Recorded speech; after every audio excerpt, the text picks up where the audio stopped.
కష్టకాలంలో పార్టీకి తోడుగా ఉన్న వారికి తెలుగుదేశం పార్టీ అధికారంలోకి రాగానే అండగా ఉంటుందని ఎరపతినేని శ్రీనివాసరావు అన్నారు.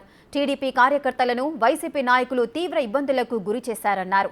ఈ అవమానాన్ని పట్టుదలగా మార్చుకుని మే 13న జరిగే ఎన్నికల్లో వైఎస్ఆర్ కాంగ్రెస్ పార్టీకి చరమగీతం పాడాలని పిలుపునిచ్చారు. పిడుగురాళ్ల పట్టణంలో ఆయన ప్రెస్ మీట్ నిర్వహించారు. రాబోయే ఎన్నికల్లో కూటమి అభ్యర్థులను భారీ మెజార్టీతో గెలిపించాలని కోరారు. భుజాన్ని ఉంచుకొని ఎవరైతే ఇబ్బంది పెట్టినా కండవాళ్ళు ఉన్నారో ఆ కండ చేసి తెలుగుదేశం వాళ్ళు చాలా మందికి వేయించారు. అదే ఈరోజు మీరు బాగా పనిచేసిన విధానం కొంతమంది ఉన్నారు, ముగ్గురు నలుగురు కొద్దిగా వాళ్ళకి ఒళ్ళు తిమ్మిరెక్కింది, బాగా ఎక్కి ఇబ్బంది పెట్టారు.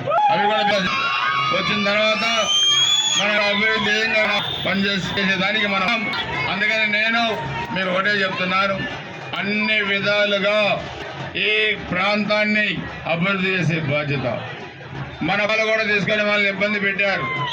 అన్ని ఇబ్బందులకి పరిష్కారం ఈ పసుపు జెండా. మే 13న జరిగే ఎన్నిక, జూన్ 4న జరిగే కౌంటింగ్, వీటన్నిటికీ పరిష్కారం. గురజాల నుంచి సైకిల్ అమరావతి అసెంబ్లీకి పోవాలా, నర్సరాపేట సైకిల్ ఢిల్లీ పార్లమెంట్కి పోవాలా. ఈ రెండు కూడా పోవాలంటే, మంచి మెజార్టీ రావాలంటే మీరందరూ కూడా కష్టపడి పనిచేయండి. 20 రోజులు మీరు కష్టపడండి.